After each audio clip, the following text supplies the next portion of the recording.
Okay, welcome to Module 3. Hope everything is going well so far.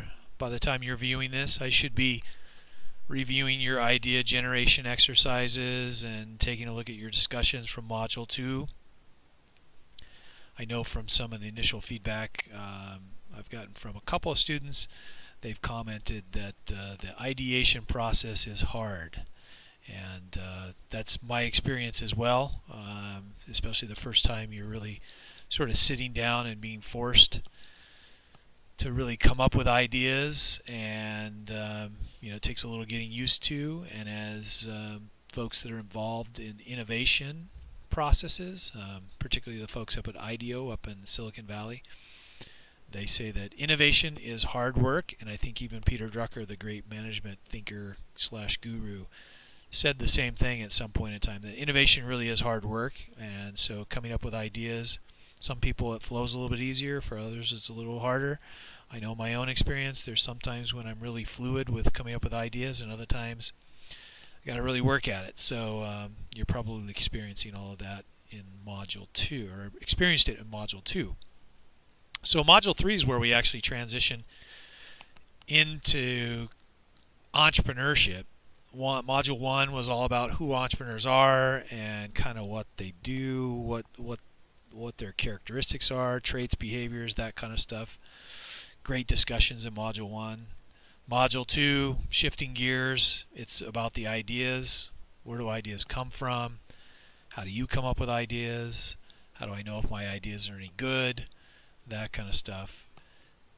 Module 3, we shift into what is entrepreneurship, or and what's the process? What does this entrepreneurship stuff, what does it look like? You got people and you got ideas. What does entrepreneurship look like? And I thought a great example of that was about a month ago. I think it was about a month ago. I read a quote in a news article, and they basically said that entrepreneurship's the development of something from the ground up. You're taking an idea and you're turning it into a business enterprise, hopefully profitable and sustainable, I would even add. And it sounds simple, right? But the definition can belie the fact that it's a really difficult process. It's really not easy to launch and manage and grow a business, but it is a process. There is something going on there, where people are taking an idea and turning it into something. And that's, again, that was the path of this class so far. It's the entrepreneur, it's the idea, and now we're merging the two into create a business. And what does that look like? And is there a process? And when I had never really thought about this until I was asked in 2001 to teach an MBA class, an introductory class on entrepreneurship. And I got exposed. I started doing research and looking into I knew my experience and the experience of people I worked with and were friends with and colleagues with, but I'd never looked at what academics or other people thought about this whole entrepreneurial process. And one of the first things I stumbled upon was a book.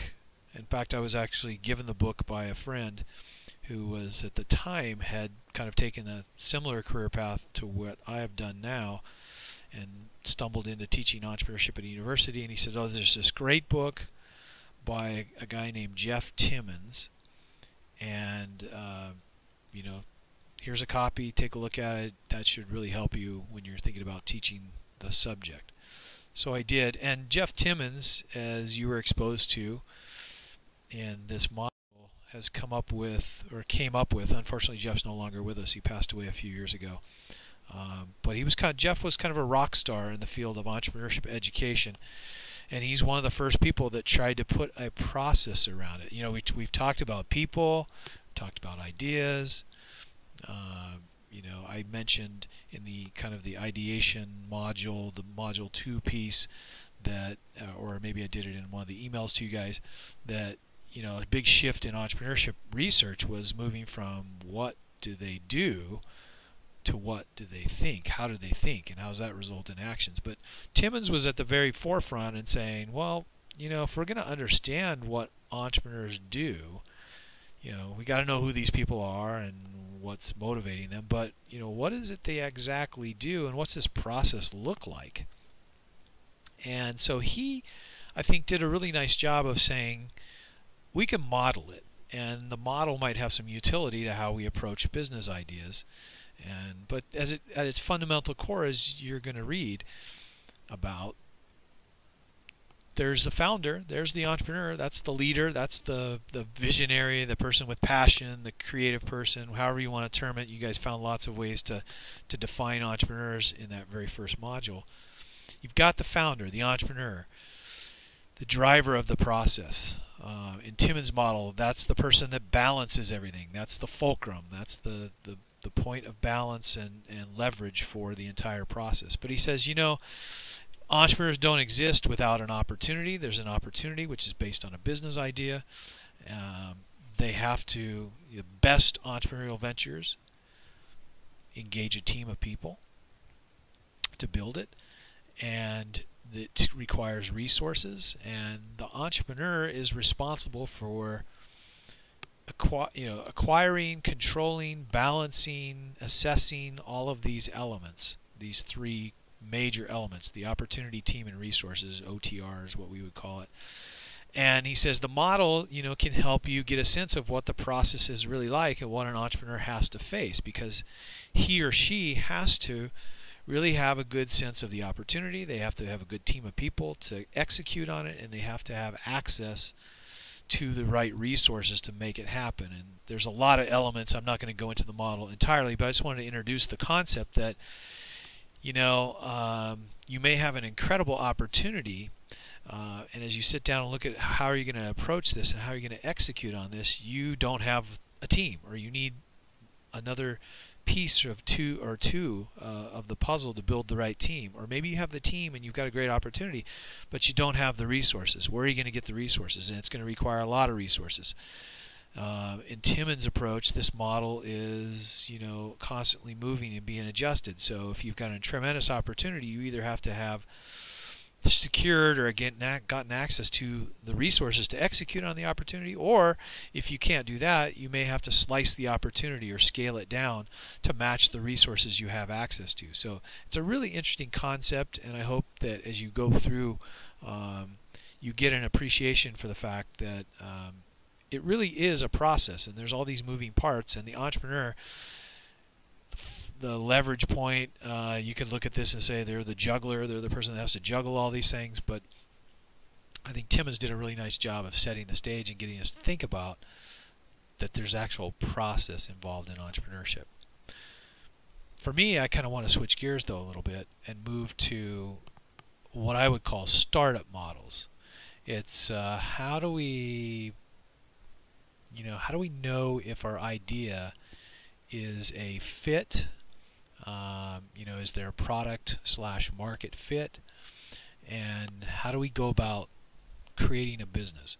And I'm going to give you 3 examples, 3 models that I've seen in practice, and then part of the discussion piece in Module 3 is which one is the best, or are they all good, or are there situational elements to them? So it's something to think about. The first model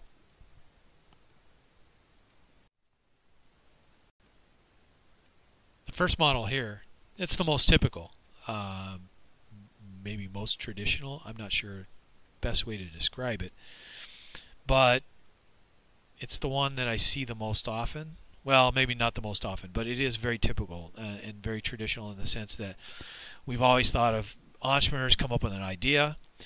They have been taught historically, this is the way a lot of universities have taught, is that you come up with an idea, you develop a business plan, you write a business plan, you then go out and you get access to some capital, whether it's friends and family, or you get a loan, or it's your own investment, and you build your product, you start the marketing and branding and selling process, and then you get customers, and that's how you build a business. So that's the typical approach. Second model is more of a, how shall we say, find your customers first. It takes the assumption that you need to do planning and moves it in a different direction and in a different way of thinking. It's based on the concept that, or the thought that businesses don't fail because they couldn't develop a product. They fail because they don't have customers. And so they flip it around and say, entrepreneurs come up with an idea, and because business plans never survive their first contact with a customer, they say, planning not necessary at this point. What you need to do is subject your idea to the customer. You have to go out, and in the all-in startup and the lean startup model, you are going to, and let's use what I call the all-in startup model, which is a great book by Diana Kander. I wish I could have assigned it for this class, but we were just too far along in. I couldn't figure out a way to build it into the class, but great book. It's a novel about entrepreneurship. But in the all-in startup approach, it really is, in lean startup, it's all about using customers to help you build the concept and the product or the service. And Diana's approach, and in the lean startup approach, you take an idea and you go out and you talk to customers, and they become part of developing your product.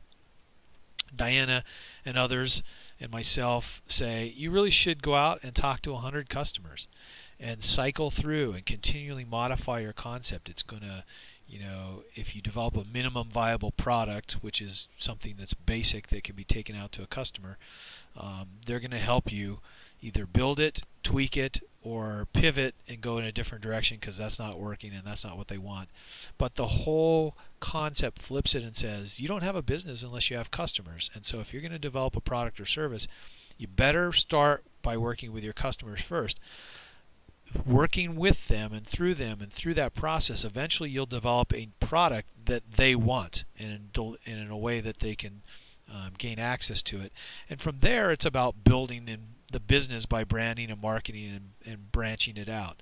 So instead of the typical process of, I've got an idea, I'm going to develop a business plan, I'm going to take it out, market it, and then hopefully I'll get customers.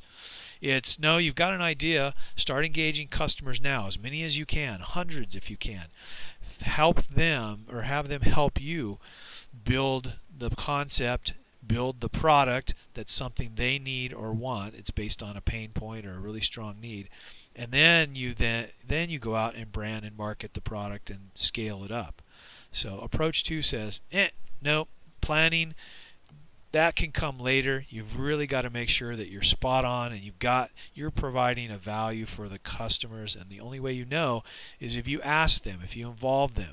And in the lean startup model, you'll hear that mantra over and over about build, measure, learn. Build a minimum viable product, something that's the basic. It still has bugs. It's not perfect, but you get it in the hands of customers and they tell you, this is great, or I like this, but could you add this, or it sucks, and you do that process to where it's build. You measure the results. You learn. You go to the next cycle.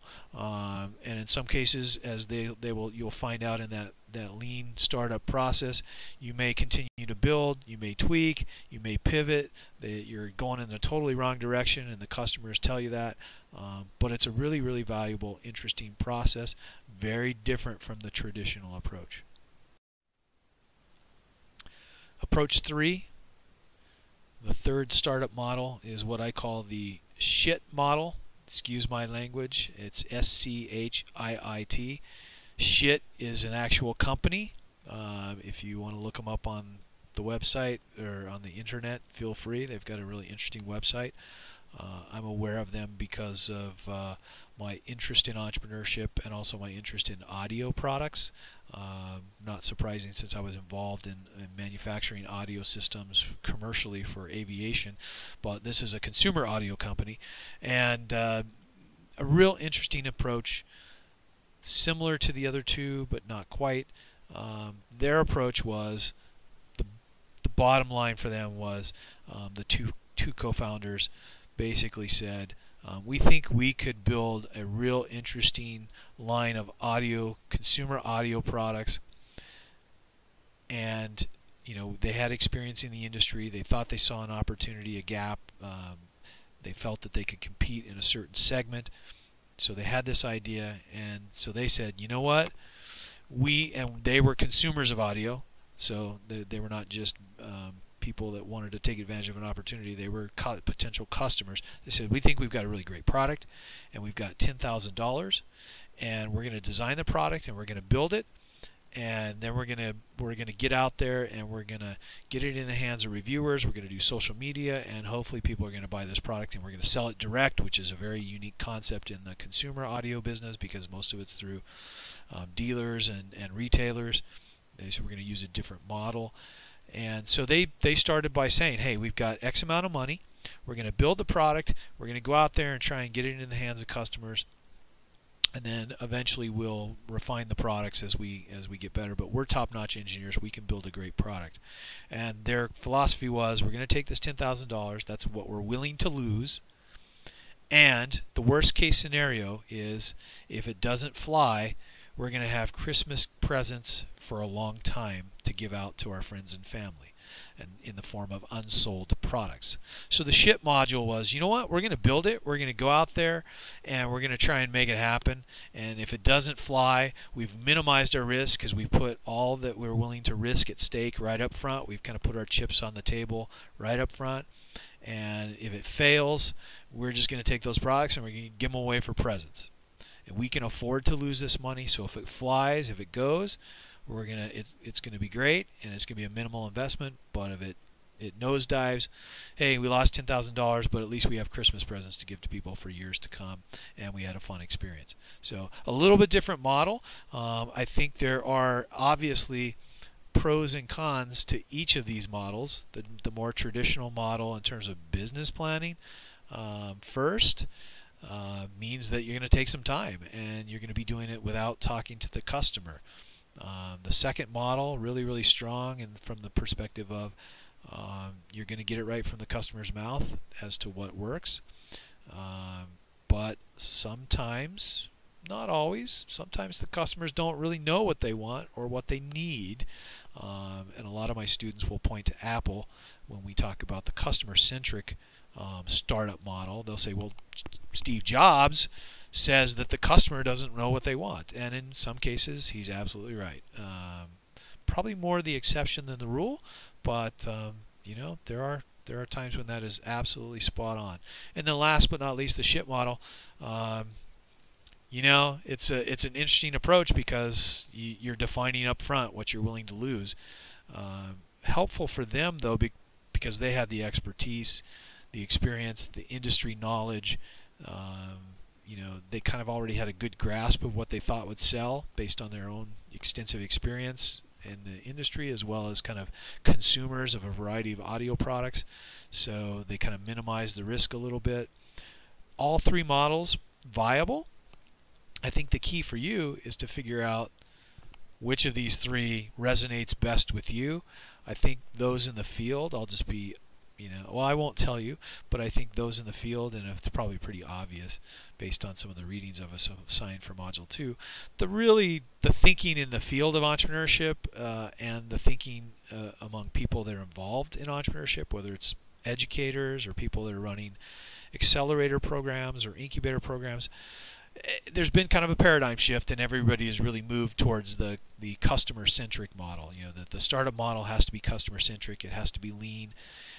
We have to find ways to get to market with the input of customers and not doing it in isolation. So, being upfront about that, that's kind of where the field has headed. But I think there's some viability to all three models. I personally, I love all. I think all three models have their place. Models 2 and 3 probably resonate more with me, but I think they're all really interesting to discuss. At the end of the day, whether it's doesn't matter what the startup model is, it's all going to come back to how do you know if your business idea is any good. Using those startup approaches, you should sort that out. Doing a business plan should give you a sense of whether your business idea is any good. Is the business plan the right model for doing that? I don't know. That's a good question. Is the lean startup and the all-in startup model 2 that we talked about, is that the best approach? Possibly.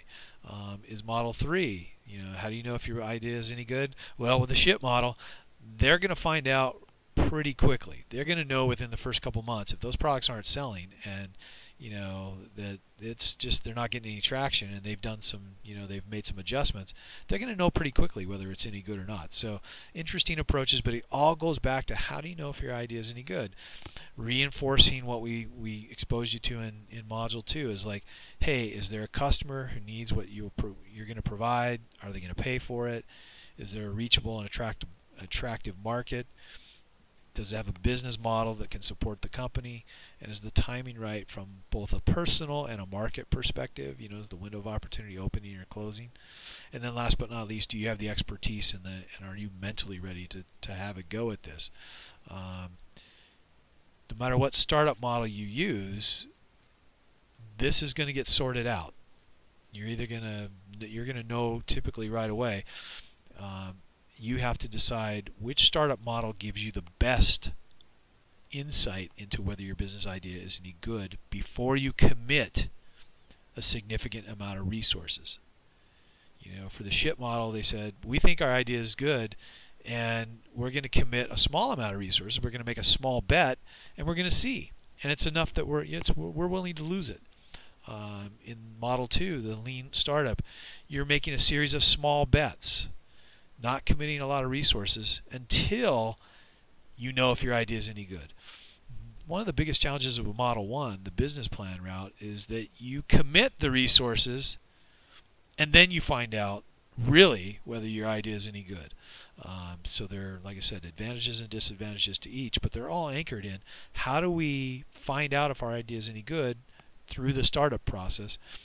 The nice thing about Model 2, if I could advocate on its behalf, is that it does allow you to commit resources in a scalable way, in a way that allows you to learn before committing big resources, and you're essentially kind of almost doing a feasibility study as a part of the startup process, so it's not a distinct and separate thing, which I think is really, really pretty cool. I talked about a sustainable business model. You get a couple of readings on business models in this module. Just really quickly, the best way of thinking about a business model is it's just how you make money. It's that simple. And when somebody says, what's your business model? They really want to know how you make money.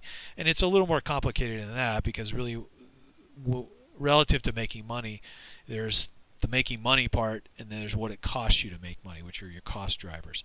So really the business model boils down into those two things, revenue and cost. There's some other things. There's you're going to see the business model canvas introduced, which makes it a little bit broader concept, but I just kind of want to focus on this business model basic piece to start with, and that you have revenue sources, single stream, multiple stream, interdependent, and loss leader. You're going to read about this in the Harvard Business Review article, but a company that has multiple streams of revenue, newspapers, for example, sell their subscriptions to individual readers, but they also derive revenue from advertising sales. So they have multiple streams of revenue related to that one line of business. Interdependent, as an example, probably the best example is probably everybody has a printer in your office or on your desk at home, and companies like Hewlett-Packard sell printers, but they also sell something that the printer depends on, that it cannot operate without, which is that printer cartridge. And you've probably found out in some cases that if you got a printer that cost you $99, $125, and you went to go get the replacement cartridge for it for the printing, you found out that the cartridge was $60, $70, and you thought, oh my gosh, it's almost as expensive as the printer. And Hewlett-Packard is oftentimes selling printers at minimal profit, but they're making a pretty good profit on the continual replacement of cartridges. So that's an interdependent. One depends on the other. The classic example for that is the razor blade and the razor and the razor blade. Oftentimes they give you the razor, and then you have to buy the replacement blades. And as you've seen, all of you, those blades are expensive, and they're behind bars now. You have to go get them. So it's a crazy thing. But that's an example of interdependent. When it comes to revenue, you've also got different models. I talked about the newspapers having multiple streams of revenue based on subscription, and then they also have advertising revenue. So you've got these lots of different ways to slice the way money comes in. If you're going to a gym, you're paying for a membership. If you're a music group, your model is maybe you're selling fan club memberships. You're licensing your music for movies and commercials. You're selling records. You're selling merchandise. Maybe you're endorsing products. Maybe you're deriving advertising revenue because your tour is sponsored by Budweiser. There's lots of ways that, and that's just one example of a music group. They sell records. They so those are unit based. They are sponsored, and they're giving advertising opportunities to Budweiser. They've got fan club memberships. They're licensing their music. They're selling merchandise. They're selling concert tickets. There's tons of ways that they can bring in revenue to their enterprise.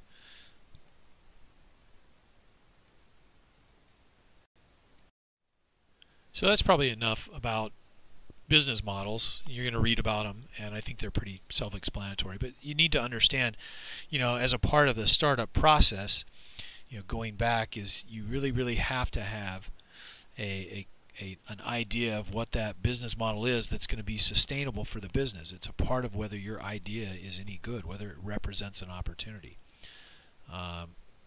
Just really quickly, one of the projects you're going to do in this class is called a business concept profile. Now, basically what it is it's a quick sizing up. It's a way to really take a really rough look at your business concept from the perspective of the major components of the entrepreneurial process, which is you, the entrepreneur, the customer, the market, which basically is really the opportunity, the resources, the team. I mean, it's really blending all that into like I said, it's a quick sizing up. How do I know if my business idea is an opportunity? Well, you're not going to go through the startup process in this class. You're not going to employ one of those three models, to really find out. So doing a business concept profile would be one way of kind of simulating that process for you anyways. Not quite fully immersive though. And let me use the example of sizing somebody up like as if you met somebody at a party.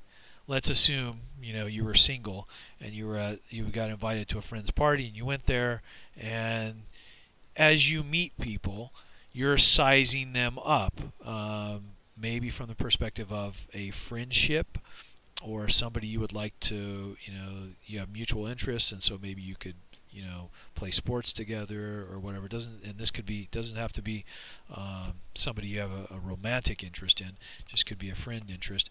But when you meet people, personally, professionally, the first thing you're really doing is you're trying to understand who they are, and if you see some future prospect of working with them or becoming friendly with them, you're kind of sizing them up. Would this person be worth more of my time? Would I have an interest in spending more time with this person? And likely they're doing the same thing to you. So a business concept profile is a quick sizing up. A comparison is it's really not a full-scale lean startup approach, all-in startup approach. It's not a full-scale let's do a business plan and then launch and all that stuff, which is looking at those would be, hey, if you're going to do the all-in startup or the lean startup, you're making a commitment. You're actually starting to do something with this. And that's akin to, sizing somebody up, connecting with them, and then saying, hey, I want to start dating this person, and then having multiple dates with that person, because it implies a longer process. And really, you know, kind of, if you look at the 3 startup models, that first business planning model, it's beyond dating actually, because you're kind of getting married to it, because once you do that business plan, you get the capital, you're married, you're in, you're all in. The lean startup, more dating, because you can break it off at any time with low cost. You haven't committed all those resources. But in this class, it's really hard, given the nature of the 5 weeks, for me to take you through a dating process. So we're going to give you the quick sizing of process, which is the business concept profile. You do have a template. You're going to work with that. If you have any questions about it, please let me know. I'm happy to help. But again, it's meant to be substantive, but not immersive, in the sense that you're going to go multiple dates with this person. It's going to be more of a sizing up process, as I said before. So I think you'll have an interesting time taking one of your ideas and transitioning it to that business concept, sizing up the profile process. Last but not least, in this module, before I wrap up, one of the readings you're going to go through is called the pre-mortem. And it's a really interesting concept, and I recommend it highly for those thinking about a business idea, is to transport yourself. Basically, the concept is a business has failed. Why did it fail? And we're looking at it as if we're doing an autopsy. Unfortunately, it's died, and we're going to do the autopsy and figure out what caused the death, and then we're going to transport that back and see, okay, well, if we have a business idea, can we do a pre-mortem? Can we do that, can we do the post-mortem, pre-mortem, so that we're thinking ahead about possible ways that this business might meet an untimely end? And if by doing that, is there any way we can avoid those things happening, or come up with strategies so that we don't go down paths that will lead us to that inevitable failure? So that concept of pre-mortem is really interesting. It's hard because I think really entrepreneurial people don't focus on the negative. They focus on the positive and the potential opportunities, and less on the potential downfalls. So I think they have to really focus on this specifically and work hard to do a pre-mortem. And the other piece of it too is, for some entrepreneurs that have bought into this lean startup, all-in startup approach, where you commit small amounts of resources, make incremental bets.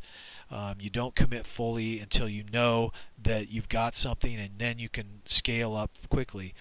I think that thinking about the pre-mortem for them is almost premature, because you haven't really done enough thinking with the customers and the market yet, and that maybe a pre-mortem would be appropriate at that point in time, but after you've done that. But so it's an interesting concept. I think I throw it out there because I just want you guys to be exposed to it, because I think it really, really is interesting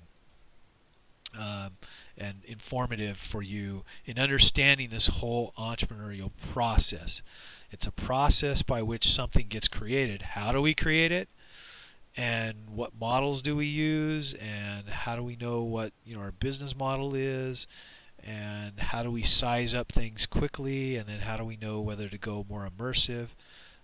And is there a way that we can kind of not predict the future, but look into the future and understand whether our process has gone awry? And that's the pre-mortem, saying, yes, you can. You can make some educated guesses about what might go wrong, and if you can do that, you can start to think about how to position a startup to avoid those problems.